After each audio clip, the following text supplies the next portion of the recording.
Welcome back, everybody. It's time for another edition of Silver and Black Today, an Odyssey Sports Original podcast. Also heard on the radio in Las Vegas on 101.5 KDON and its sister station 98.5 The Bet HD2.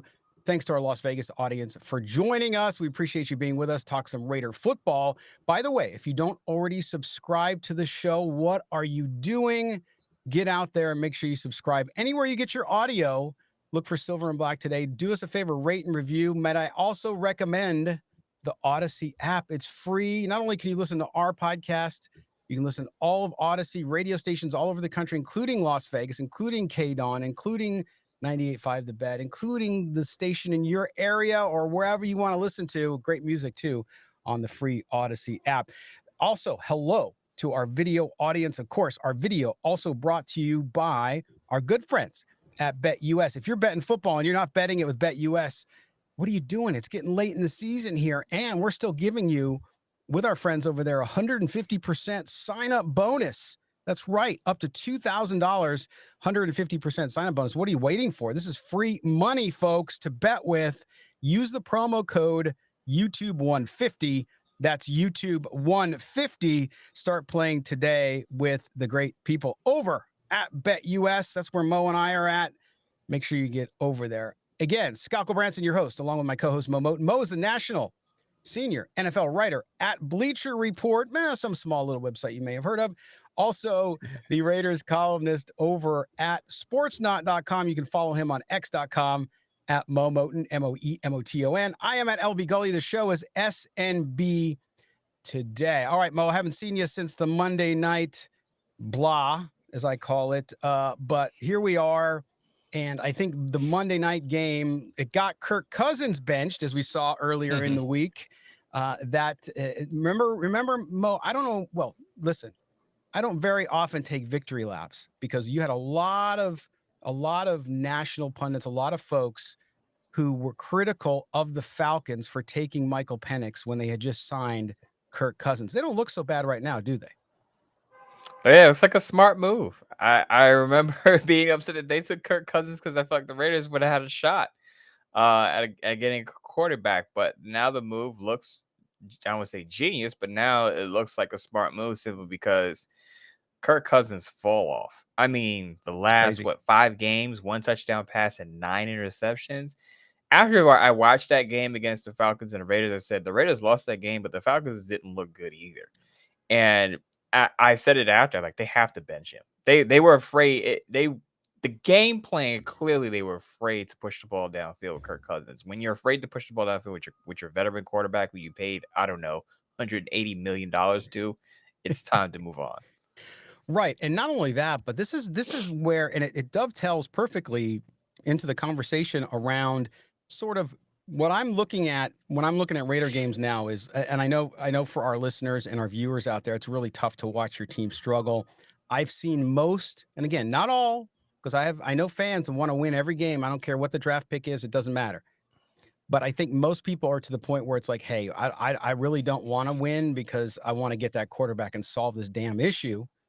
But you look at it, and one of the things I've heard, and we'll get into the coaching thing in a second, but the quarterback, we heard the commentary on TV with Louis Riddick, who I respect, especially from a football perspective. He's interviewed for GM jobs. I think he eventually will be one. But he talked about it, and so did Dan Orlovsky. And I know Dan Orlovsky, I sometimes disagree with him, but they both said something. And you remember, Mo, before the draft, we had Baldy on. And he said it again when he was on just a few weeks ago, you got to get the quarterback, right? You got to get the quarterback. And so they reiterated the fact that the Raiders have to have a plan. They have to go get the quarterback. Now, you saw what happened in Atlanta. They tried to go, they said, hey, we could win now, they thought. So they went for Kirk Cousins, pay him all that money, no question. But they also drafted Michael Penix Jr. in that first round, right above where the Raiders might have taken him. So I think the lesson here, too, number one is just take quarterbacks, right? I mean, you just got to do it. You've said it before on the show, my friend. Just keep swinging at it. It doesn't matter. Keep swinging at it, number one. Number two is don't get caught up in the money. and I'll relate this to the coaching stuff in a minute, but the money is the money. So some people out there saying, "Oh, go sign Sam Darnold," assuming that Sam Darnold wants to play for the Raiders, number one, and if the Vikings don't sign him because of JJ McCarthy, whatever it may be. But Mo, you under these circumstances, you can't in the NFL anymore be limited in your thinking around, hey, we're committed to this guy. We paid him all this money, so we're sticking with him. And not also at the same time have a plan B that is very viable. Right. In today's NFL, it not pays, but it's a good practice to have a quality backup quarterback because you don't know what's going to happen. Your quarterback, your starter gets hurt, your starter falls off a cliff, and he's a veteran, i.e., Kirk Cousins. And again, the Vikings, they signed Sam Darnold. They drafted JJ McCarthy. JJ McCarthy has meniscus surgery, so he's out for the season. Now, I would assume that the plan was if JJ McCarthy had showed enough, he would play this year, and Sam Darnold would kind of hand the baton off to him. But thankful for the Vikings. The Vikings are thankful that one, Sam Darnold has played well, and two, he's played well enough where he might be their starter for multiple years. And I think it was my buddy Gary Davenport over at Bleacher Report noted this, that he could be the Aaron Rodgers to Jordan Love. They could have an Aaron Rodgers to Jordan Love type quarterback pipeline where they have Sam Darnold start for multiple years, and they don't have to rush JJ McCarthy out there until another maybe 2-3 years. Who knows? But the point of the matter is, you draft a quarterback until you find your guy, or until you think you found your guy. And the Raiders didn't draft a quarterback at all last year. They wound up signing Gardner Minshew to a 2-year, $25 million deal, and we also had turned out. But the one major criticism I had of Tom Telesco, while he had a good draft class, I said, why not just take one swing at one of the developmental quarterbacks in the 5th round? I understand Spencer Rattler is what he is. He's not yet looked like a starter, but he's already outplayed Jake Haener in New Orleans. Jake Haener got benched at halftime last Sunday. They put in Spencer Rattler and almost upset the Washington Commanders. Yes, they did. If not for a failed 2-point conversion, the Saints come back and win that game with Spencer Rattler. Now, I'm not saying Spencer Rattler is going to be a starter in this league, but it's always a good thing to have a young quarterback that you can mold and develop, because you just never know what he could turn into under a certain coordinator. Right. And that's the thing too, because I know it might seem contradictory, because I get in heated discussions with people all the time about this, who say, well, you don't need to go get Travis Hunter and get somebody in the 2nd or 3rd or 4th round. That's not what I'm saying. I believe in Mo, you can speak up. I don't think that's what you're saying. When you have a shot at a high-end quarterback in this draft is not last draft, I understand, but there's 2 quarterbacks in that top of the 1st round worth drafting. If you can get one of them, you take them. You don't wait. Especially when it's the most. I just don't understand people, and I get it. Listen, Travis Hunter, wonderful player. He's going to be a cornerback in the NFL unless he somehow forces his way to play more wide receiver. I don't know. I just know what I've seen from all the pro scouts and people I trust who say he'll be a cornerback in the NFL. Either way, great player. Love the kid. But your need is quarterback. If you have not, listen, you and I talk about this all the time, Mo, and it's not a criticism of anybody, because people have time. They got to protect their time. They got to spend time with their family, their jobs, everything. A lot of people don't watch a lot of football. They might watch their team, and they may watch a Monday night game or one college game a week, whatever it may be. But if you watch the NFL as much as Mo does, as much as I do, it is quarterback-driven league. You have to have your quarterback. So when people talk about going different routes, I point to what we saw the other night. And listen, the Falcons swung at Kirk Cousins, and let's say they get rid of him, because they could actually trade him. His contract could trade him, and you'd only have to pay him $27 million next year, which is not bad in today's market. But they took a swing and they missed, but they had plan B. So if you're the Raiders, look at that model from the opposite perspective, which is get that high quarterback. If you finish in the top 2 of the draft, or top 3, depending what happens, get that quarterback. Then you have a veteran already on. You have Aiden O'Connell there, who I think is a quality backup, right? And then if that rookie quarterback doesn't work out, then you go back to it next year and you figure out what to do. You see who's available on the free agent market. I just don't understand the thought process here around bringing in a veteran. The only veteran that's going to be worthy of bringing in who would have a lot of upside is Darnold, and I just don't think he's going to be in play for the Raiders. I said this on Twitter yesterday, Tuesday, Scott, that Mm. yes, Sam Darnold is playing well now, but is he coming to Vegas with Kevin O'Connell and Justin Jefferson and Jordan Addison and TJ Hawkinson? No. Hello. We've gone through this conversation with Jimmy Garoppolo. We've gone through this conversation with Gardner Minshew. The quarterback that you see with a previous team is not necessarily the same quarterback with the same production you're going to see with the Raiders, depending on the situation around him. Now, a lot of people will say, "Well, Mo, that's with every quarterback." Yes, every quarterback needs a supporting cast. But we've talked about this specifically with Raider fans and bringing in the veteran quarterback who's played well in the previous season, and you're expecting the same results. It's still going to matter who the Raiders hire as their head coach and or offensive coordinator, whoever the offensive play call is going to be, because we know Bill Belichick is interested in Scott Turner.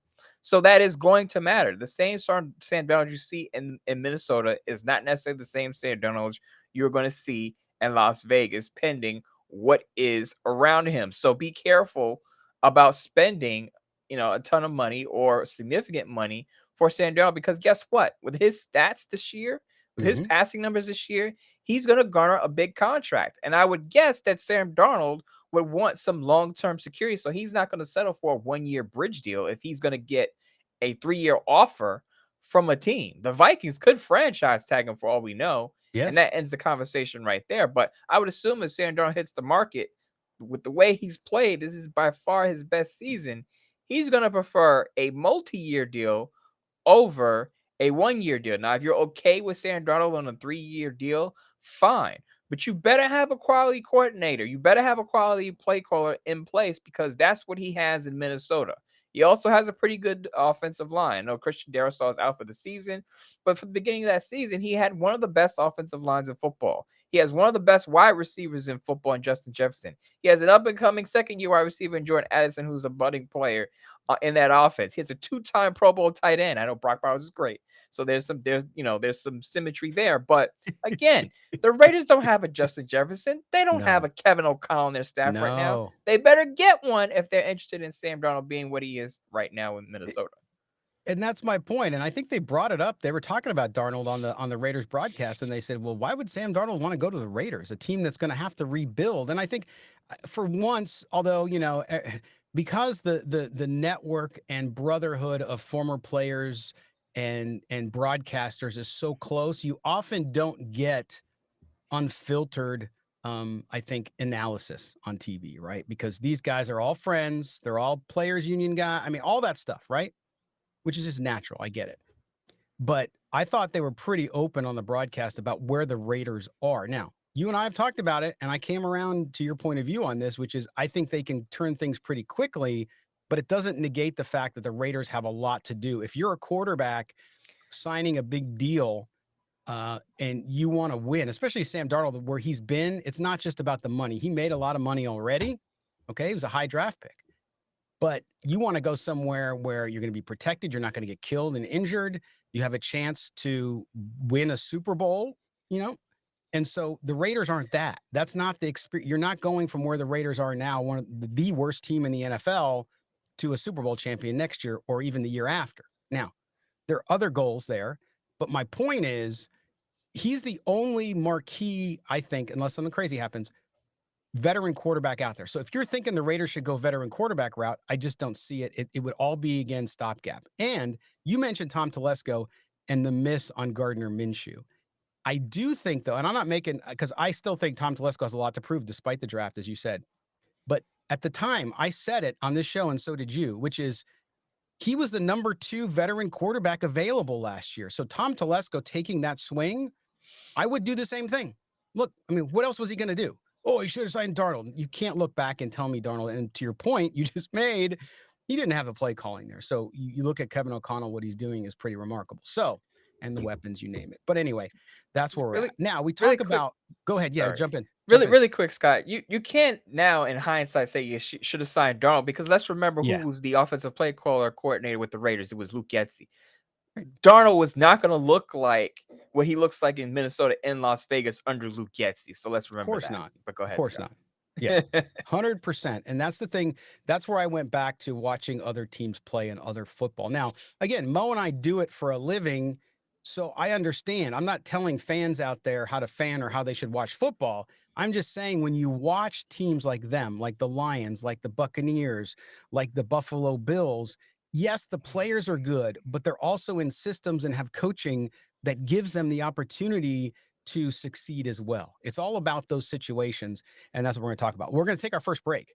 When we come back, we're going to talk about the coaching situation, about Antonio Pierce. More news on that. Does not look good for Coach Pierce, as well as take a look at some of the candidates that we believe should be at the top of the list and have been rumored to be at the top of the list as far as if the team moves on from Antonio Pierce. So we'll do that when we come back.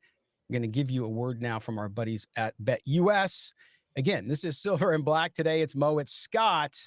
It is an Odyssey Sports original podcast. Also heard on the radio, K-Don in Las Vegas, as well as 98.5 The Bet. Don't go anywhere. We're coming more back. We're coming back. We're coming more back. I get my English straight. We're coming back with more right after this break. Don't go anywhere. All right, everybody, let me tell you about our good friends at BetUS. As you know, Mo and I bet in our football this year, and we want you to do it too. We got a special offer for you, but I want to talk through why we like BetUS. Not only is the website great, but if you use the mobile app, you can check it out. You can also get a personal account manager. That's right, a personal account manager to help you with your bets. But either way, BetUS has all the action you're looking for. For us, we go to football, and I'm betting the Raiders this week. I know. Everybody, the tank team out there wants everybody to be behind the Raiders losing so they can go up and get their quarterback. But I love this game. I know we talked about it during the show that the Raiders really two chances of winning the remainder of the season are this game against Jacksonville and, of course, the game against New Orleans next week.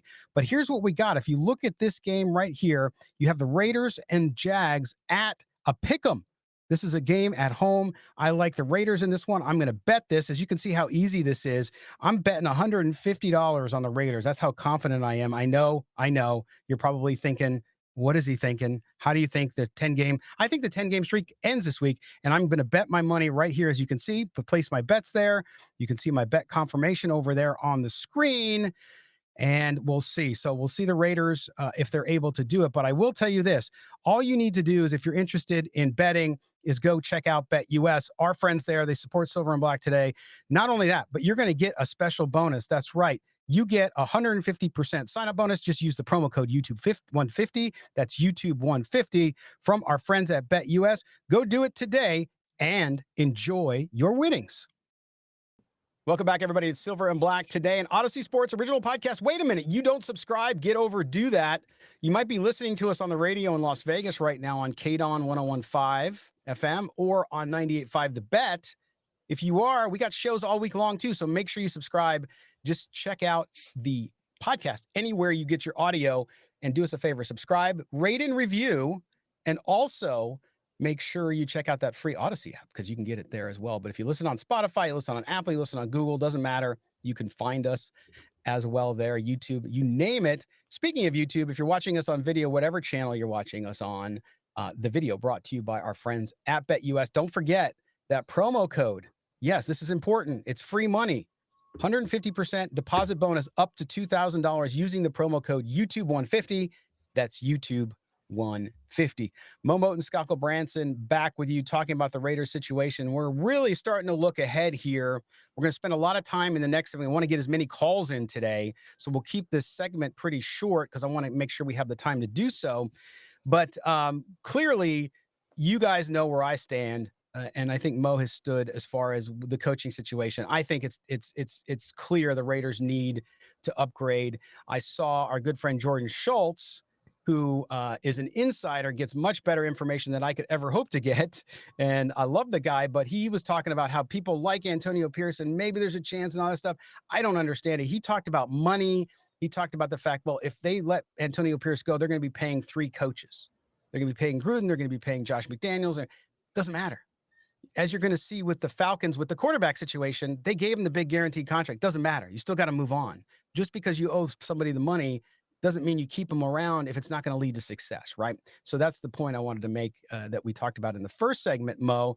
But I think in this situation, I want to get your comments too, because I'm going to share here a piece by Tashawn Reed over at The Athletic. And it says Antonio Pierce failing to show progress as Raiders fall victim to familiar issues versus the Falcons. And the thing I point out here too was, and Tashawn does a great job here of laying out sort of what happened with Josh McDaniels briefly, and talking about how Mark Davis wanted to see how things went the last, half and beginning of the following season, of course, which was last year, which he fired both him and general manager Dave Ziegler. But he wanted to see progress. The Raiders regressed early last year, which is how Antonio interim label.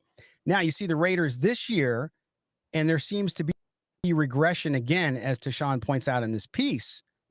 And Mo, this comes on the heels of a lot of comments we've seen. You and I talked about before we went on the air about Josiah Anderson's piece and how Tom Telesco, how she couched, and I can't speak for her. I'm sure she'll clarify in the coming days, but that he was sort of distancing himself from Antonio Pierce. So they're not the pair. They're not the Bobbsey twins. And that all points to what Mark Davis said, was like he's evaluating them separately. So that's not a good sign for Antonio Pierce. Then you see what's happened over the last several weeks. The losing streak now reached 10 games. Antonio Pierce clearly very agitated and upset in the post-game press conference. Losing does that to anybody. I understand it's natural. But Mo, when you look at this situation, it just doesn't seem like this is going to end well for Antonio Pierce. And I don't expect them to be back. What are your thoughts? Shout out to our friend Vinny Bunting, you're the Las Vegas Review Journal, straight out asked Antonio Pierce, do you think he'll be back next year? Basically, I'm paraphrasing Vincent's question, but Antonio Pierce's response was, "I'm under contract." Didn't sound like a very optimistic coach in terms of if he'll be back in 2025. So I think the writing is on the wall, and he's starting to read the words that are on the wall. Now, you talked briefly about Jordan Schultz saying, well, Mark Davis is going to have to pay all of these coaches to not coach his football team. I go back to last week, or it was 2 weeks ago, where Jeremy Fowler of ESPN reported that Antonio Pierce is on a shorter term contract. So remember, the rumor was out that Antonio Pierce only has a 2-year deal. It could be true. Jeremy Fowler didn't say what the length of the contract was because, of course, coaching details and parameters aren't released publicly. But he said it's a shorter term contract, meaning it's shorter relative to other coaches in the league, which tells me it might be a 2-year deal. So even if the Raiders were to fire Antonio Pierce and move on to another head coach, they'd probably only pay him for another year anyway. So that whole, they're paying all of these coaches the same, to not coach, is the moot point, because Antonio Pierce, as Jeremy Fowler reported, is on a shorter term contract anyway. So he would be off the books in a short term period. Anyway, as far as the coaching situation is concerned with Antonio Pierce, I've said it since I wanted to give it time. I remember the Raiders coming out of a bye and saying, let's see what Antonio Pierce and his team does after the bye, and then I'll have a clear stance on if he'll be back in 2025. Early December, early this month, maybe 2 weeks ago, I said I don't think he's going to be back. The Raiders hadn't snapped their losing streak. As you said, it's now up to 10 games. I've had multiple Bleacher Report Live people in the chat say, look, if you go 2-15, you're not going to keep your job. Even if the Raiders were to go 3-14, probably not going to keep his job. Again, going 0-6 in the Division 2, probably, because the Chargers have to kind of fight for seeding with the Denver Broncos. They might play their stars in that last week. I said this 2 months ago. I said the 2 winnable games on this schedule for the Raiders are the Jaguars, who are coming up on Sunday, and the Saints, who have an interim head coach. And by the way, Derek Carr is out. It seems unlikely, according to Ian Rappaport, that he is going to play at any point for the rest of the season. So they're going to get Spencer Rattler. Now, even if they were to win those 2 games, let's keep in mind they would have beaten 2 teams with backup quarterbacks. I know they're on their 3rd string quarterback as well, but that's not enough to say, well, yeah, Antonio Pierce has showed enough progress where he should keep his job now. Because remember, as you said, what Mark Davis said 2 weeks ago, he wants to see progress. It's beating the Jaguars, one of the 3-4 worst teams in the league, and beating the Saints with an interim head coach enough progress to say, hey, I'm safe, I deserve my job back? I don't think so.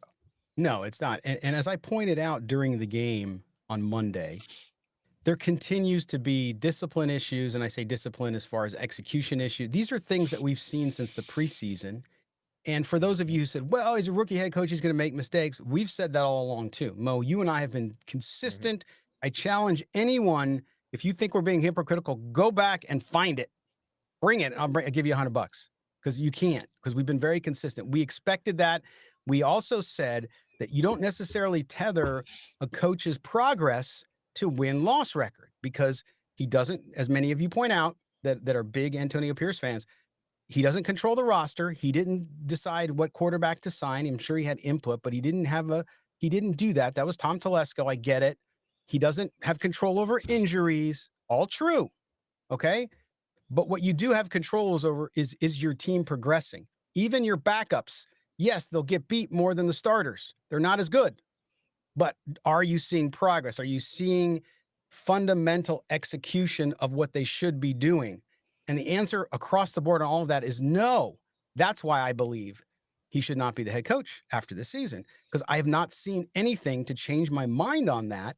And I think that's what even Adam Schefter on the Pat McAfee show talked about this, that the fact that Mark Davis didn't back him at the owners meeting, and the fact that he didn't say they would evaluate them together, or any sort of supportive comment, I think points to the fact that probably Tom Brady or whoever that Mark Davis is also listening to is in his ear saying, hey, we got to do better here, especially as Louis Riddick brought up on the broadcast. I want to get your comments on this too, because you were the first one to bring this up months ago, which is Louis Riddick said the big question for the Raiders is, do you trust, no matter how much the players like him, no matter what you think of him, do you trust Antonio Pierce to be the guy to develop that young quarterback that you got to go get this year?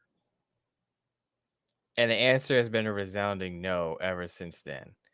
I asked the question, and some people kind of waffled on it, didn't want to answer it. Now more and more people are coming out and just saying absolutely not. And I said no simply because, one, his coordinator hire was a disaster. I understand it wasn't his first choice, but it was a disaster, and he had a better coordinator on staff in Scott Turner. I'm not saying Scott Turner was lighting the world on fire, but clearly a better play caller than Luke Getsy. He goes to Luke Getsy. The other thing is, and I pointed this out on Tuesday, looking at the Raiders 2-minute drill, the Raiders are one of the worst teams when it comes to the 2-minute drill. And I know teams practice their 2-minute offense during the week. And if that's the case with the Raiders, my good, what are they doing? The Raiders, between the penalties, burning time that they shouldn't burn off a clock, right? Again, the botches, we saw it with Kansas City with the botch snap. Again, that was on the players. But last Monday, Tashawn Reed pointed it out. Before the half, they burnt a lot of time between incompletions and stopping the clock before they were able to get anything on the board. At the end of that game, that 2-minute drive, that last drive that they have, under 2 minutes, slightly under 2 minutes, was very sloppy. Penalties, guys looking all out of sorts. Now, I know Desmond Ritter's out there and he hadn't started a game. That was his first start. I understand that. But the pattern is there. Mm-hmm. It was there under Aiden O'Connell. It was there under Gardner Minshew, who's been around for 6 seasons. The Raiders are one of the sloppiest teams right now today when it comes to their 2-minute offense. And some of that is on the player, poor execution, but some of that is on the coaching, the usage of timeouts, players knowing what to do. Scott, we just talked about recently how the Raiders had to pull off their field goal unit to put on their punt team because they had, I guess they had a change of heart, but they didn't have that planned out beforehand. So they had to burn a timeout just to get the right unit on the field. Yeah. This is basic stuff. It's a disaster. And then you saw, of course, the special teams went downhill. You had 3 blocked kicks against the Falcons. And remember, this Falcons defense is brutally bad, Mo. They have the worst pass rush in the league. And you saw the complete lack of trust in Desmond Ridder, which, hey, I get it. But if that's the only guy you have to play, because Aiden O'Connell wasn't active, so it's him and it's Carter Bradley. It doesn't matter who it is. You got to let the guy throw the ball. You saw the play calling in that game, Mo. They had zero trust. They're in the end zone and they're running shotgun running plays. I mean, because he It was turns the ball called over so out. much. And I understand the desire to do it, but you're at the time 2-10, 11. Who cares? Let the kid throw the ball. If he loses the game, so what? See, that to me goes back to coaching too. It's like, what is your plan going into this game? Ooh, we're gonna protect and put the quarterback in bubble wrap because we don't really trust him that much. Well, then don't play him. Put Carter Bradley in and see what he does. I mean, I don't know. I just think that this situation shows it. And if you're out there, I'm sorry. I totally appreciate your support of the show. But if you're out there defending Antonio Pierce, then you're in complete denial and you're not wanting to accept it for whatever reason you have. Scott, I heard from a little birdie that I'm out of the loop for a few days. I'm a little busy on the Bleacher Report side of things. I heard you're dropping F bombs on the feed, Scott. We don't want to get taken off the air by the FCC, by the way. No. We won't do that on the radio here. But well, yeah, I mean, and we'll talk about that because we had a caller about that situation later on. So we'll keep that for the callers.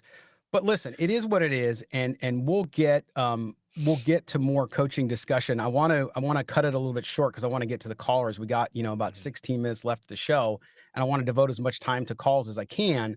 So we're going to take our final break. When we come back here on Silver and Black today, we're getting to the Raider Nation mailbag with your phone calls. It's Mo, it's Scott, it's your Raiders, and I know you have a lot to say. So we'll be back right after this. Also, video brought to you by our good friends at BetUS. Thanks for watching. We're coming right back. Enough of hearing us talk about the Raiders. It's time to hear from you. Any Oakland Raider fan, Las Vegas Raider fan, stand up. On this edition of the Raider Nation Mailbag. That black hole rocking and rolling. Don't be a wallflower. Be a part of the show. Leave your question or message by calling 702-900-7869. That's 702-900-7869. Or drop us an email at mail@silverandblacktoday.com. All right. Welcome back. Silver and Black today. Odyssey Sports Regional Podcast on the radio. KDON 101.5 FM in Las Vegas. Also 98.5 The Bet as well. Thank you for being with us. Video brought to you by our good friends at BetUS. Scott and Mo with you. We're going to get right to your calls. You guys have a lot to say on a lot of different subjects. That's why we cut segment too short. We want to talk more. We'll talk more about possible coaches next week. We'll have a short week next week with the holiday, obviously, but we'll get that in for next week as well. Mo, you ready to get into these? We got all kinds of subjects today. I'm ready. All right, here we go. Away. Here is Lonnie from Fontana, California.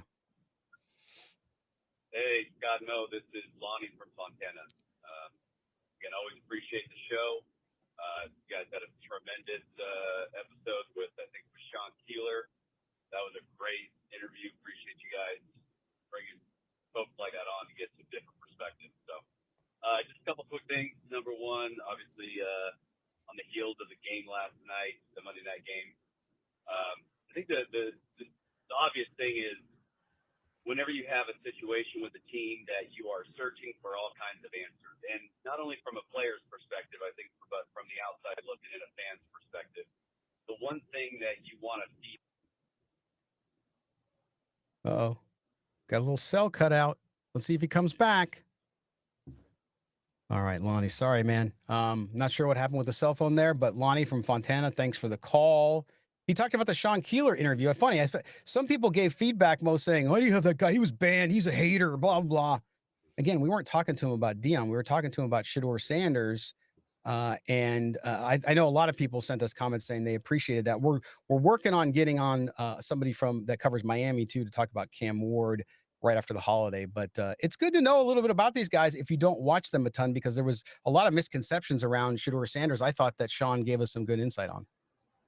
Yeah, I was gonna say Sean was nothing but complimentary of Shadeur Sanders. This wasn't about his quote unquote beef with Dion, and he didn't disparage Dion Sanders either. Nope. He was very fair in what he had to say in his commentary about Sean Keeler. So the noise is what it is, but the interview was quality, as Lonnie said. It was, absolutely. And Lonnie, we appreciate you listening. Thank you for the comments there. We're always trying to find content that we're interested in, but also obviously more for the listener. You guys are number one, we're number two, but we always figure that, hey, a season like this, you want to have discussions about the future. So let's start looking at some of these people. We'll do that with the coaching thing if that's where it goes too. So thanks, Lonnie. All right, now we're going out to Charlie in the Bay Area. Scott Moe. This is Charlie from the Bay Area. Actually called last week during halftime about the whole throwing the flag, challenging the play. But I just want to call in to say, Scott, I mean, you're dead on about AP. So was Murph. Just been a disaster. I was for AP because I wanted something different this year, and it was been a complete fail. All the points you guys have hit have been dead on. It's time to get a new coach. I think Tom Telesco should stay for the fact that his draft is pretty good. But yeah, we got to get a whole new coaching staff. This has been one of the worst years. I think you said it, 10, 11 straight games, a losing streak. Yeah, we need an offensive-minded head coach, I believe. Because if we get the first pick, which it sounds like we will, looks like we will, we need someone to develop a quarterback. Because, again, I hear it. We need a quarterback. But if we don't have the right coaching staff either, we're going to waste that pick. So, appreciate the show, guys. I'm just looking forward to the offseason, last game of the season, to see what Mark Davis does. And hopefully it fires this complete staff quickly so we can get a new regime, new coaching staff in here and start the process all over. All right, guys. Talk to you soon. Peace. Charlie, excellent call. Thank you, man. His point there, Mo, about offensive-minded coach, because you could sit there and you could say, okay, well, look at Houston, DeMeco Ryans, defensive coach. He got CJ Stroud, and CJ Stroud struggled a little bit now towards the back half of this year for a lot of reasons, but they did just fine with a defensive coach. When you start to think about that and what Charlie said, how important do you think it is for them to get an offensive-minded coach if they do part ways with Antonio Pierce versus a coach that's maybe defensive-minded but has a good network that can bring in a good OC, like for example? So the Raiders can go on one or two routes.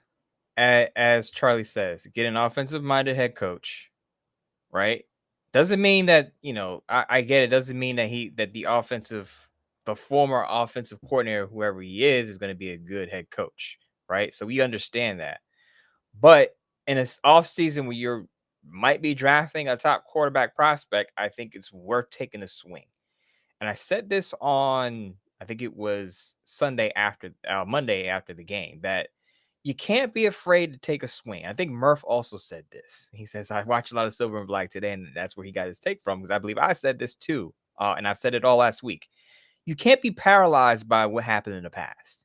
Oh, we did this, it didn't work out, so we can't do it ever again. Right? So, we took a swing at this head coach. People brought up Lane Kiffin. People like, remember Lane Kiffin was a young offensive mind. It didn't work out. I'm like, you know how long ago Lane Kiffin was? And people were talking themselves out of Raiders drafting a quarterback because of what happened with Jamarcus Russell. I'm like, Jamarcus Russell was 17 years ago. People, I understand the past hurts, but you got to let it go. Because if you're paralyzed by the past, you'll never move on with a bright future. That's number one. So, again, back to Charlie's specific question, if I could talk. Head coach, offensive-minded head coach would be fine. I like, many of you know, I like Liam Coen. I brought up Todd Monken. Joe Brady has been brought up in a lot of my Bleach Report live chats. Would be a good route to take. Again, take a swing at a young offensive mind. He may also be a good head coach. Take a chance. You win by taking chances. You got to be aggressive. The other route, though, is, as you mentioned, bringing in a head coach who I would call a culture changer. And that's what a lot of people I think thought AP would be or could be. A guy who comes in, is able to change the culture, leader of men, and he has a network of coaches that he can bring in, a quality offensive coordinator. Now, the problem with taking that route is if your offensive coordinator is of high quality, you're going to have to replace him every 2 to 3 years because he's going to be up for job interviews, right? So Ben Johnson, the Lions were fortunate where Ben Johnson said that he had unfinished business after the Lions lost in the NFC Championship game to the 49ers. He wanted to come back. But in a lot of cases, these offensive coordinators see an opportunity or they're offered big contracts and they're saying, I'm out of here. So if you go with a head coach, a CEO, quote unquote, CEO type head coach who brings in his offensive coordinator and he's good, just know, Raider fans, that you may lose that offensive coordinator within 2 years. So your young quarterback may be going through new systems every 2 to 3 years if you have a good pick of the litter of offensive play calls. So that's just something to keep in mind why I would prefer to have a head coach who is also the play caller, because you don't have to worry about losing that play caller unless he gets fired. i.e. Right. Sean McVay in Los Angeles, i.e. Matt LaFleur in Green Bay. Those guys aren't going anywhere unless the team dismisses them. So you have your head coach built, your offensive coordinator built into your head coach. You hit on that last point about also being the play caller, and that's why it's worked in Kansas City. Don't fool yourself. Eric Bieniemy was not the play caller. That's clear. It's been public for a long time. Nothing against Eric Bieniemy. It's just he was not the play caller, which is probably why he also didn't get the jobs when he interviewed for them, because you have to be able to show that. And listen, Andy Reid is good at it. It just is what it is. But yeah, so I think I would like to see them go to the offensive side. I like Brady too. I like Coen as you do. Brady's coming from that Sean McVay tree. He's 39 years old. You know, that's the kind of the mold that they're going after now. So we'll see how it ends up. But anyway, Charlie, thanks for the call. All right, it's Gary Harkenreader out in the Poconos. Here he is. Hey, Scott. Gary Harkenreader from the Poconos. Hey, got something new for you. Oh, and once again, I appreciate everything you and Mo do for us, like I said, keeping us grounded. You know what the problem is with the Raiders? They don't hire anybody from northeastern Pennsylvania. And I'm going to give you three examples. One, Terrence Pagula owns the Bills, Carbondale, Pennsylvania. Brett Veach, GM for the Kansas City Chiefs, Mount Carmel, Pennsylvania. This is a little bit of a reach. He had a down spell here. Vic Fangio, defensive coordinator for the Philadelphia Eagles. Dunmore, PA. Need to hire people from Northeast Pennsylvania. Hey, that's it. Have a good show. Bye-bye. All right, Gary. There you go. He says the secret is the water in Pennsylvania. So we'll see. You know, Northeast Pennsylvania representing right now in the NFL, doing some great things with as coordinator and executive, and doing great things right now. Although I still think from a sheer number, not always success, but sheer number, it's California and Ohio who have the most coaches. Now I'm not talking about front office. So anyway, Gary, thanks, man. We appreciate the call as always, and thank you for the compliment as well. It's Josh, in Tulare, California. Here's Josh. Hey, Scott. Hey, Mo. This is Josh Mendoza out of Tulare, California, Central Valley here in California. Get off my chest. Personally, after this week, after the bad challenge call, after the miscues of multiple times, comments, he's a dead man walking. There's no one else, I believe, that can step up from this current regime to fill in that role. So he's going to play out with AP for the rest of the year. In regards to the homie Obi, right, I think Tom Telesco is safe. I think he's done a great job as far as the draft. I mean, when's the last time we hit on a first pick and second round and possibly the third round? So I think he's safe as well. So who do you guys think the next head coach is? Prime? Deion Sanders? Kidding. But just seeing other reports going out there as well. So hope you all are blessed. You guys have a good day. There you go. Josh, Tulare, California. Appreciate it, man. And we'll get into the coaching stuff. I mean, Mo's pretty much the national campaign director for Liam Coen. So we know where he's at. I like Liam Coen too. I would be excited if that was the pick. I also like Joe Brady. I think Joe Brady has proven, I mean, yes, he has Josh Allen. I get it. But I think he has proven too that he is really creative. If you watch, I've watched almost every single Buffalo Bills game in its entirety this year, and I just like what he does. And I think that's the point, Mo, and this is why you and I were just, like, when Getsy got hired, because you look at what these coordinators are doing in these offenses and the creativity, the consistency, the play design, the play calling, and they just set themselves apart. I don't know if they'll be good head coaches. We don't know until you try. But I do know that if they're calling the offense, it's going to be dynamic. It's going to be very contemporary. And that's what you're seeing in the NFL. So Josh brought up the homie Obi. Obi and I had a back and forth on Twitter. It wasn't malicious. We weren't going at each other's throats. We had a disagreement. Obi felt like Tom Telesco should be fired because of the quarterback situation, and he called it a mess of a roster. And I said, Obi, now you also said he didn't do much in free agency. You can't say now he has all of these poor contracts on the roster. He mentioned Gardner Minshew, and I said Gardner Minshew could be taken off the books, and the Raiders will only hold $7.7 million in dead cap, and they're going to have about $100 million in dead cap. So $7.7 million isn't much in the big picture of things. So I think Tom Telesco is going to be safe. As Josh brought up, when's the last time the Raiders have possibly hit on their first 3 picks? We'll see what happens with DJ Glaze, but Brock Powers already looks like a winner, and Jackson Powers-Johnson already looks like a starter. So that's number 1. Tom Telesco, I think, is safe. Number 2, you talk about Joe Brady, and I'm not discounting Joe Brady. And as you said, he might have the MVP in Josh Allen on that football team. Josh Allen is amazing. If you watch any Bills game, he's capable of scoring six touchdowns. Yes. Throwing, rushing, or receiving. We saw him have a receiving touchdown this season. And I don't discount what Joe Brady did. Comes from the Sean Payton coaching tree. Spent some time in New Orleans under Sean Payton, so that would be interesting if the Raiders were to hire him. He's back going up against his mentor, so to speak. But I always like an offensive coordinator who can do more with less, simply because in the NFL there are going to be injuries. Some guys could regress.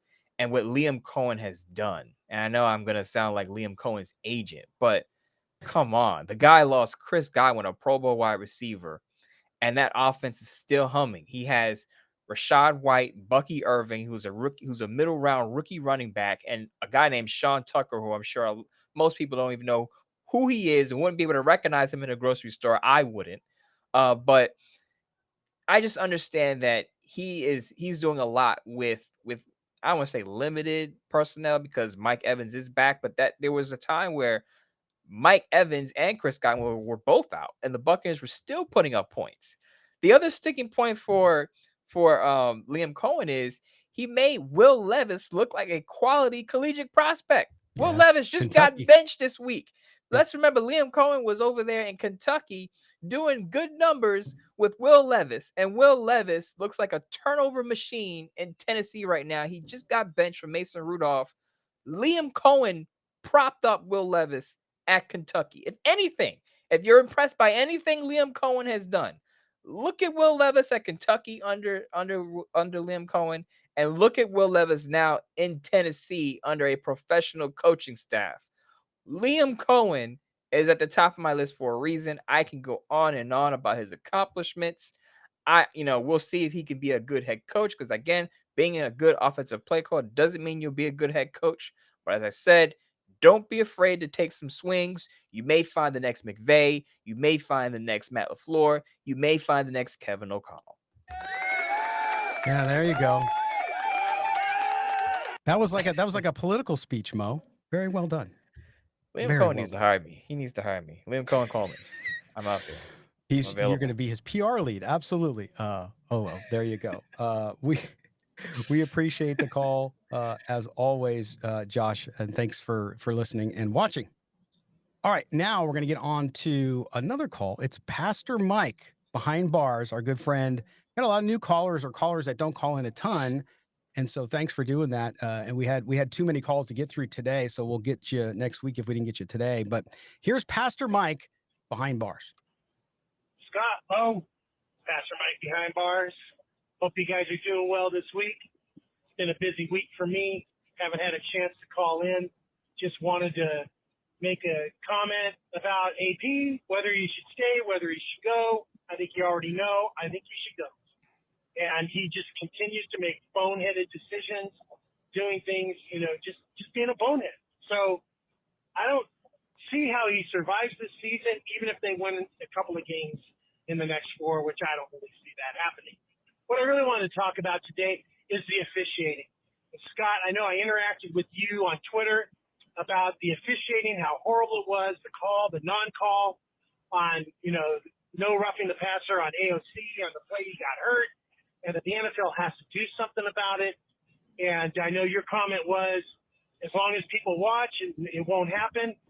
And my comment was, find the refs. I think that's the answer. They can go back and they can review plays and fine a player, even though he might not have been penalized for an infraction in the game. There's no reason why they can't do that with the officials. I think the other thing is they need to hire them full-time, and they can't just be part-time employees. It's a multi-billion-dollar industry, and it's horrible every week.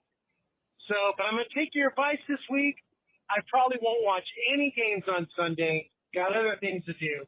And I might watch a game on Monday. So we'll see what happens. But love your show, guys. Appreciate you letting me be a part of it. Have a great weekend. Raiders. Pastor Mike behind bars doing God's work. We appreciate that. And thanks for the call. Mo, this officiating thing is interesting because a couple things. One is, and I think he kind of answered his own question there, which is you want to fine them for bad calls or whatever. I think some sort of, and NFL officials do get punished. They lose games. They lose big games if, they get taken off games sometimes. So that's not always public. And I think the NFL and the referees union has agreed to that. But I do think that if they were full time, as he mentioned, then the kind of come upness for them would be bigger. Meaning that if you're full time and that's your job, you're not selling insurance during the week and then you're reffing games on Sunday, Monday, or Thursday. Instead, that is your job. Then maybe there's something to be done with that. The other thing is, I'm starting to see an increasing conversation, and don't get me wrong, we have a show supported by sports gaming, but the referee stuff is becoming a bigger issue because of widespread sports gambling now too. So the NFL, I think, while they won't, as I said, won't address it from a fan perspective until people stop watching, I do think the integrity of the game, the NFL has to watch it closely and make sure they're doing everything they can to ensure that the officiating comes off as being without a question and above reproach. Here's what I don't understand about the officiating. And if you listen to me long enough, I don't like going off about officiating because bad calls happen to every team. Everybody. I watch a ton of games and I see a ton of bad calls or calls that shouldn't be made. This is my issue with officiating is the inconsistency. Now, I'm a guy about the C word, consistency, right? Mm-hmm. So there are times where they have this now thing where a call comes from quote unquote New York. People are watching the game from a remote location and they're able to say, hey, pick up the flag. That wasn't a penalty, right? How come they just can't do that for all controversial calls or have like kind of a review system where it's like after every controversial play, I know it takes time. It'll extend the game. They don't want to do that too much from a time frame perspective. But I remember Thursday Night Football, Sam Darnold, there was a face mask that wasn't called on him. Now, we don't know if the Vikings would have came back and won that game, but it was clear and blatant that was a face masking penalty. And it was at the end of the game. It was a deciding moment in the football game, and the Rams wind up winning. But in situations like that, those should be reviewable, especially under 2 minutes. Now, you may not review it 9 minutes in the first quarter, whatever. I get it because, again, you don't want to extend the game too long. But once it gets under 2 minutes, before halftime, 2 minutes left in regulation, New York should be stepping in on most of those calls where it could be. Is it a face mask? Is this a roughing the passer? What I'm saying is a lot of those calls should be reviewable. If you're going to make some of them reviewable, then you're trying to actually get it right, then get it right, no matter how long it takes. Again, there's a limit to it because time frame, I understand. But in crucial moments of the football game, especially before halftime, end of regulation, those things should be reviewable where they're trying to actually get it right. Yeah, and I agree. Now, again, because the NFL is in bed with sports gambling now, which is fine. I mean, look, there's always been gambling on football. Don't get me wrong. Lots of people have bookies since our grandfathers were running around watching football. So I'm not saying Kelly that, Kreiner. but you have to, you have to make sure that it's above reproach. By the way, I'm glad you said Kelly's name though, because Kelly met up with our good friend Rossi, our Rossi, the Aussie from down under. And also our good friend Fabian, longtime listener back. Here's Fabian and Rossi at the game in Las Vegas. If you're watching the video, you'll see it. And this always makes me feel so good too, because, listen, Raider fans listen to a lot of different shows. Our good friend Q over on the radio, and his Locked On podcast, all that stuff. It's all good. We love those guys. They're friends of ours. And these people listen to multiple shows. but it's always touching to me when I see listeners. And I spent time having coffee with Fabian in Las Vegas before, so I've met up with him personally. We talk about Tarek all the time here too. We text personally, all this stuff, but it's always great. And this is what to me makes it special doing a show like this is the connections that are made through the show and through one another. So shout out to Fabian and Rossi there. If you're watching, you see the That's picture awesome. up there, which is really totally cool. Mhm. And so all good. But yes, all right, good call, Pastor Mike, as always. All right, now we're moving on to Eric in Tucson. This is the extended version. Yes. So if you're listening to these calls, it means you're on the podcast feed. The radio feed we've said goodbye to, but hey, now you're on the podcast feed. Here is Eric in Tucson. We want to get through as many calls as we can. Here he is. Good evening, Scott and Mo. This is Tarek calling you guys from Tucson, Tarek. Arizona. I said Eric, didn't I? One night away from the game. Not sure if Ritter's starting or AOC. It looks like it's going to be Ritter. I want to pick you guys' brain on about a couple things. I'm concerned, first of all, that the Raiders are going to win a couple games before the season ends and mess up the number one overall pick. They got the Jags and the Saints coming up, but I hope we do lose out. We're getting closer and closer to getting that solidifying and confirming the number one overall pick. Crosby's done for the year as well. I don't think that's necessarily a bad thing. But I wanted to talk a little bit about the Raiders making what I feel is a mistake about their public affinity for Shedeur Sanders. I mean, if you're going to go out and look to buy a house and you come across a house you really like, you're not going to say, oh, my God, we've got to get this house. Keep your emotions in check and keep it under wraps and say like, oh, what, have a we'll see approach, because you shouldn't come across as acting so desperate. I mean, Mark Davis desperately pursued John Gruden, gave him 10 years, $100 million. So Gruden never felt any pressure. He never felt any heat. He probably came in there felt entitled. And honestly, if Shedeur's drafted number one overall and he does sport jersey number two, I'm going to have a little PTSD, because that'll remind me of a fellow guy named Jameet Loaf Russell, who was taken number one overall in 07. He turned out to be such a disaster. But I've also heard a lot of reports about Shedeur's character issues. I mean, documented incidents of him taunting opponents, verbal altercations, not shaking hands with teammates. I think he threw an opponent's mouthpiece into the stands, blaming his teammates, throwing them under the bus at times. There have been documented instances of him leaving the field early before the game actually concluded. He's only been coached by his father. So I wanted to get you guys' thoughts on some of those things. I mean, there's a strong possibility the Raiders don't get Shedeur Sanders, and then what? So, I mean, even if they have the number one overall pick, they should come across as we're still going to do our due diligence and do our homework. It sounds like, Brady's going to be in the mix, and it almost seems like a foregone conclusion that they're going to take Shedeur number one no matter what. And I think it's a mistake to just convey that, like, hey, kid, you're going to be with us no matter what. I mean, it sounds like he's kind of got a bit of a diva mentality, but if the Raiders do have the number one overall pick, I mean, that is a big decision, and they better get it right. So I want to pick your brain on those things and kind of see what you guys think about some of those concerns with regards to Sanders and just how the Raiders are broadcasting how much they want it. You guys have a great week, and I'll talk to you later. We'll see if the Raiders, what kind of performance they put on tomorrow night. Take care, guys. Bye-bye. All right. Obviously, that I took that call, even though it was before the game, because of the question. And I think Tarek brings up some good points. But I think, Mo, I mean, listen, we go back to the Keeler interview we did about Shedeur Sanders. Listen, competitive on the play, throwing somebody's mouthpiece, whatever. I get that. But Sean Keeler told us that he doesn't see any issues with character. In fact, he praised him for his leadership ability, and that some of those things, those leadership moments, might come across as harsh to some who don't know or understand what's happening when he calls out teammates and things like that. And it would be different in the pros to a certain degree as a rookie. But I don't think the Raiders have publicly said they're going to take Shedeur Sanders. So I think fans are, but I don't think the front office or the coaching staff or anybody has said that. But the reality is, if the Raiders are in the 1 or 2 slot, they're taking him or Cam Ward. So what can you hide? I mean, which one you like better?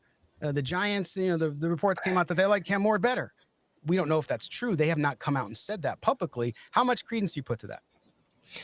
So, number one, I understand what Tarek is saying about, rolling out the red carpet for a young collegiate prospect before he even gets to the NFL. There could be a sense of entitlement there if you do that. But like you, Scott, I think the affinity for Shedeur right now is more coming from Shedeur than it is the Raiders. Very true. Let's remember, Shedeur is the one that posts "Thank God" coincidentally after every Raider loss. It's Shedeur who was riding by Allegiant Stadium and posted on his Instagram "Legendary." It's Shedeur who's been showing interest in the Raiders, right? It's been more coming from his camp, he and his camp, than it is the Raiders. Now I know Antonio Pierce was videoed with Deion Sanders at some type of event. Deion Sanders clarified that event happened last year. Last Super Bowl. Yeah. Right. So, or during the Super Bowl, the previous Super Bowl, and he also said it was Deion that said, "You need to draft my boys." It wasn't Shedeur who said this. It wasn't Antonio Pierce who suggested this. It was Deion who suggested this. And by the way, and we're all saying on this show that in all likelihood, Antonio Pierce probably won't even be there. So even if Antonio Pierce is showing favoritism toward the Sanders camp, he may not be there to help make that decision anyway. So I don't put any real stock into the Raiders, outwardly publicly saying they want to draft him. I think it's more coming from Shedeur and the Sanders camp. I will say, though, about the Shedeur Sanders character issues, I remember, and I know it's not the same thing. I know it's not the same incidents, but I remember when Baker Mayfield came out of Oklahoma, and there were quote unquote some character issues about him as well. He's a little too, I don't want to say arrogant, but a little too much moxie, doing too much on the field, attitude. A lot of those same questions were asked about Baker Mayfield. And I know Baker Mayfield had bounced around the league before he found himself in Tampa Bay. But I will say that what a college player does on that level, sometimes they take things too far. Once you get to the NFL, and this is why I asked Sean Keeler about this, how would Shedeur mix in within the locker room of adults? Not just other college peers around him where they do stupid things, but other adults who are 30 years old and be able to take him under their wing and say, "Hey, kid, this is how you become a pro." Because that doesn't exist in the college locker room, right? They're all about the same age. They're all young. When you get to the NFL, even if you are the number one overall pick, you're going to have older players who are going to say, "Hey, kid, I understand you're going to make a lot of money here. You're the number one overall pick. I get that. But I've been in the league for 8 to 10 years.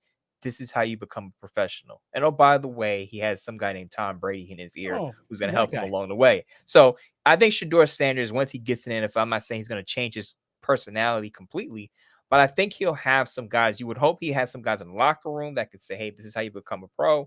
And you would think that with Tom Brady's involvement with the organization, that if Tom Brady can see some things in Shedeur Sanders, he would say, "Look, you may want to pump the brakes on that," because I listened to Tom Brady during his Fox broadcast shows, and he has a lot of talk about how to be a pro, how to be a professional, how to prepare. He talks all about that during his Fox broadcast, and I'm sure he'll instill some of those things in Shedeur Sanders as well. And I think, too, to your point about the interest being much more coming from Shedeur Sanders, I think that is purposeful. Doesn't mean that he definitely wants to be on the Raiders. I don't know. We'll see, because sometimes people play games, they position themselves for one reason or another. But it makes sense, right? Because if Deion knows the world, man, he knows the business. He knows Las Vegas, destination city. If Shedeur Sanders goes there and is the quarterback of the Raiders, you talk about brand building, especially now. Shedeur already has a big individual brand thanks to NIL and all that stuff. But now you're in Vegas. Think about all the doors that open up for him there, from an entertainment, from the hotel stuff. All that stuff opens up. And then not only that, he's there with Tom Brady, who is a massive brand of his own, the best brand from a quarterback perspective ever, right? So maybe the Manning brothers are there too. But so you see why, if I'm a father looking, yeah, the Raiders are a mess right now, but so you could see that. But I've seen nothing from the organization other than Mark Davis talking to him at an Aces game or whatever, nothing official or nothing, not even a lot of reports. There's speculation, but nothing that says, "Hey, an inside source told me the Raiders are in love with Shedeur Sanders." I haven't seen any of that. So to your point, Tarek, I don't have the character issues, and I'm big on that, but I don't see them. I see Raiders swagger. I mean, that's what everybody loves about the past, right? Not that the past matters other than to respect it and honor it. But to me, that's what you want in a quarterback. But to Mo's point and to Sean Keeler's point, you get in a locker room with people like Max Crosby and Christian Wilkins and some of these guys, Colton Miller. I think the demeanor would change and the way he approaches things would change as he matures. So we'll see how it all ends up. All right. Great call, Tarek. I appreciate it, man. All right. Now we're going to Johnny, California from Florida. I know he's from California, but he lives in Florida. Here he is. Johnny. Hey, Scott and Mo, great show. Real quick, Scott, I watched the episode with you and Murph last night after the game, and it's truly sad that here we go going in 2025 and people still want to play the race card. Let's just speak the truth. The obvious is this man does not know how to be a football coach, plain and simple. Examples, the team is digressing under AP. Once again, 152 left on the clock. It's a 9-3 game before halftime. And he absolutely does not know what to do. Come on, man. I mean, are these fans like, what do they like about this guy? His personality, what? I don't know, because he ain't no football coach. And it's just like I said, I had an argument with another YouTuber, a female, won't say her name, but absolutely know nothing about football. Never played, probably barely became a fan 5 years ago. Look it. Like I told you and Mo before, I played competitive sports for years and been watching my team for over 40 years. It's time to let this coaching staff go. And that's the reason why we've been shitty for so long, because we dealt with mediocrity people running in our organization. And until then, it's never going to go. This is Johnny, Florida via California.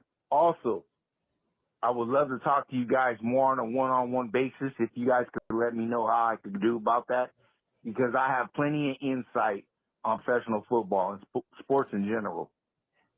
You guys have a great show. Keep the good work up, Scott. You know what you're talking about.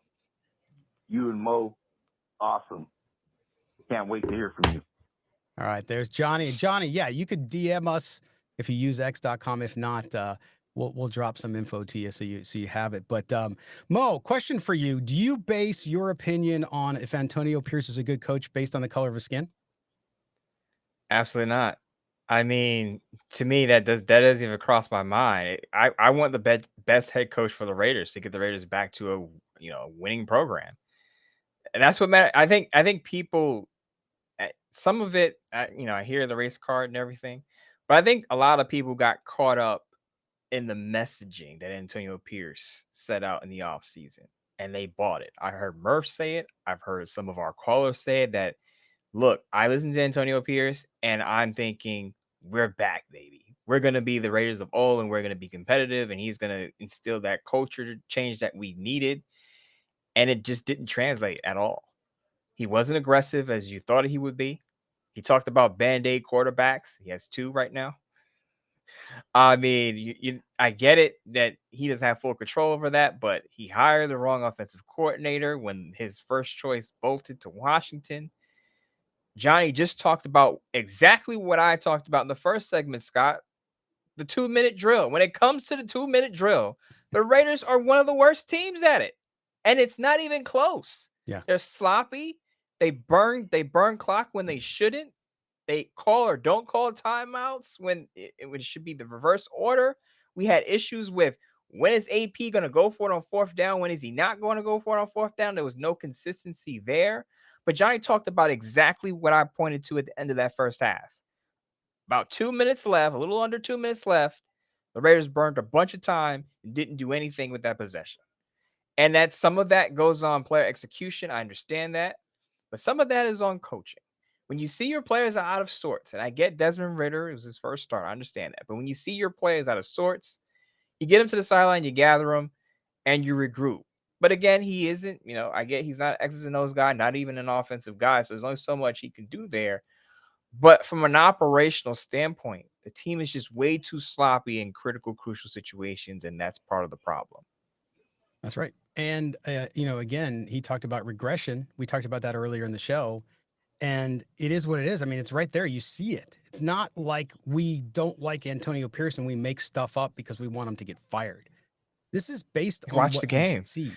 Watch the games. Now, again, some people fell in love with Antonio Pierce because of personality.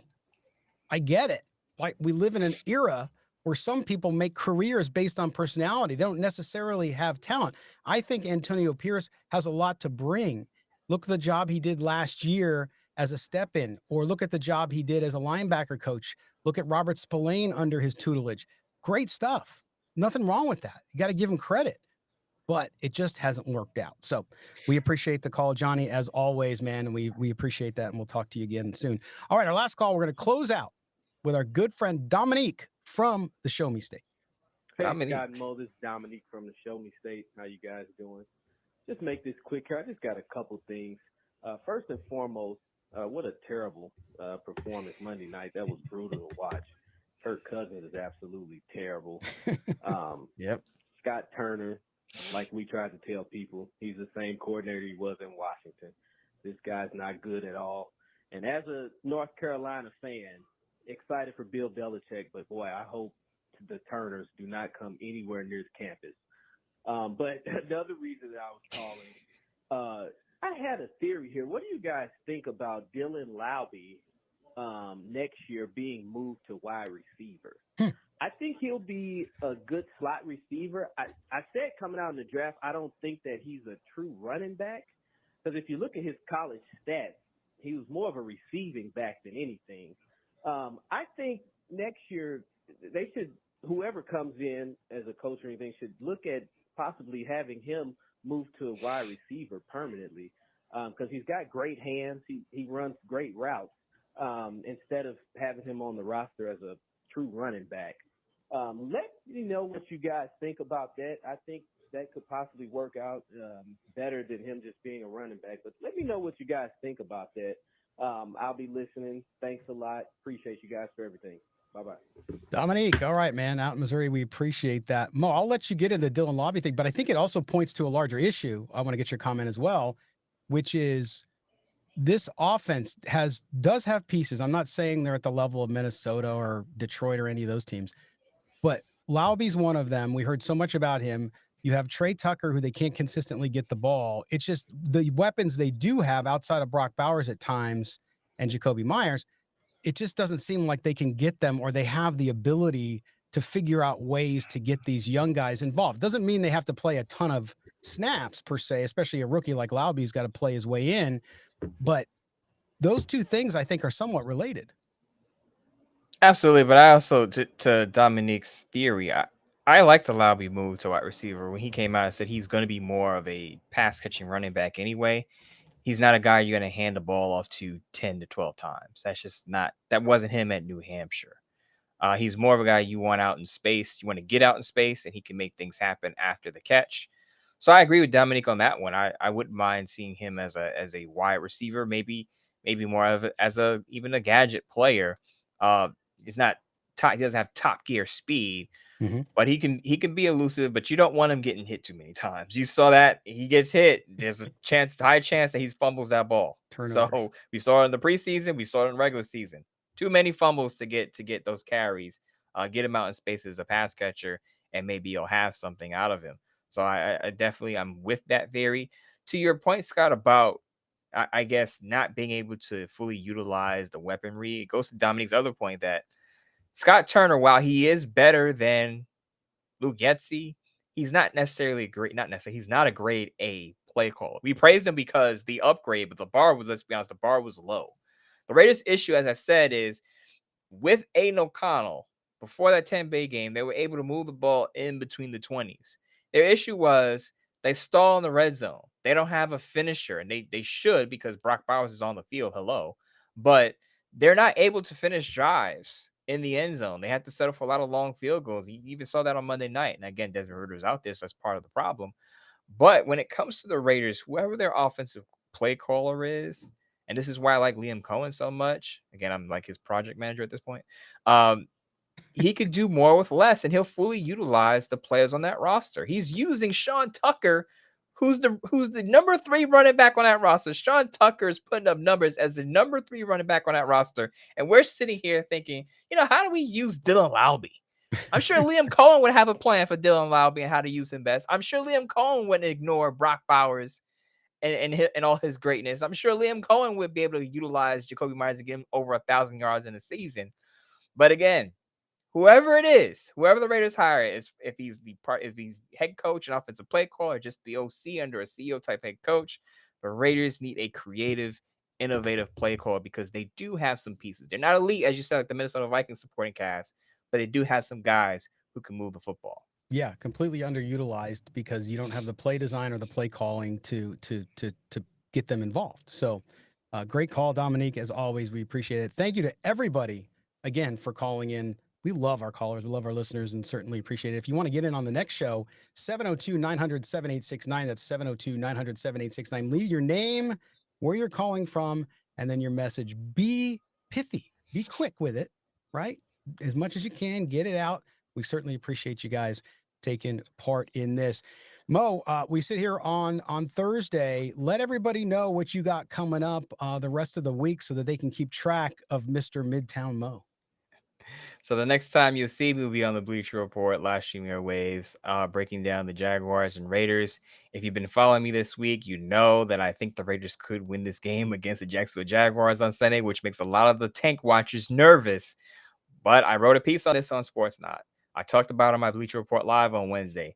This is the most winnable game left on the Raiders' schedule against the Jacksonville Jaguars. Mac Jones is 0-2 as a starter against the Raiders and a Patrick Graham-led defense. He hasn't thrown a touchdown against a Patrick Graham-led defense.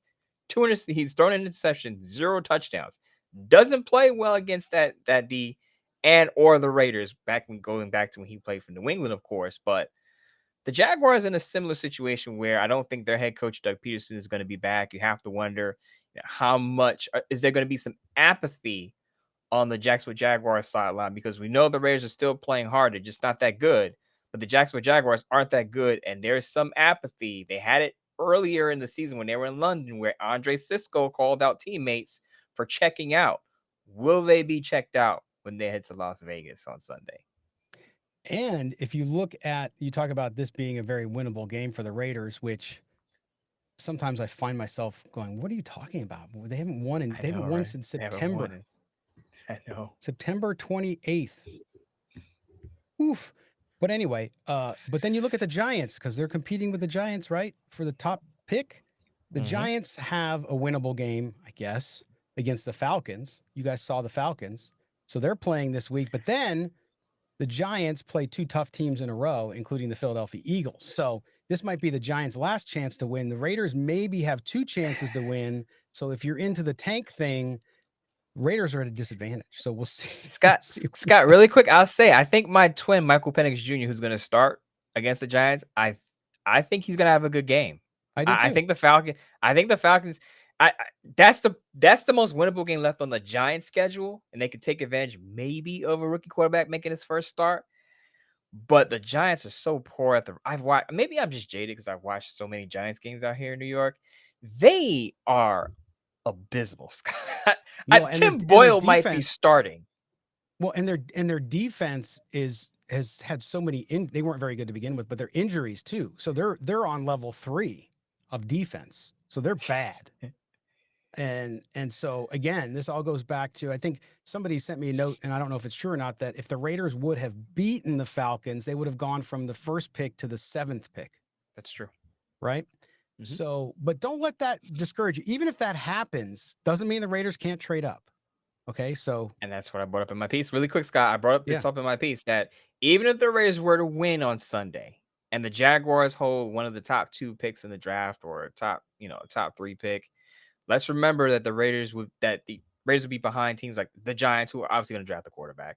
They would be behind the New England Patriots, who just drafted their quarterback this year, and the Jacksonville Jaguars, who gave Trevor Lawrence a $275 million extension this past offseason. They're not drafting a quarterback. So even if they fall back in order, there isn't a situation where they can offer the Patriots or the Jaguars, whichever team doesn't take Travis Hunter, a package deal to move up for their quarterback. Exactly. Yep. So we'll see how that goes. And Travis Hunter too. Great. Again, I'm a fan. Won the Heisman Trophy, and everybody assumes he's going to go number 1. He may not. We'll see. I mean, again, if he's going to play just cornerback mostly, do you want to take cornerback number 1? I don't know. We'll see. Especially for the Jaguars and the Patriots, you have a lot of needs. So we'll see. how it all Get ends the up. But it's going to be quarterback. fascinating Get the offseason. quarterback. Got to get the quarterback if you're the Raiders. So anyway, awesome. Make sure you check out Mo. Make sure you follow him on X at Momoton, Moemoton. I am at LV Gully. All right, that's going to do it for this edition of Silver and Black today. We appreciate you guys being with us. Don't forget to subscribe to the podcast. We're an Odyssey Sports original podcast. Rate and review. We appreciate that very much. Also, goodbye to our audience on the radio on 101.5 KDON in Las Vegas, as well as 98.5 The Bet. We appreciate you guys being with us. For our producer, Mike Rabier, for our radio producer in Las Vegas, Mr. Mark Bonilla, for Mo Moton, I am Scott Branson. This has been Silver and Black Today, brought to you by, on video, our good friends at BetUS. Raider Nation, we will talk to you next week. Take care now.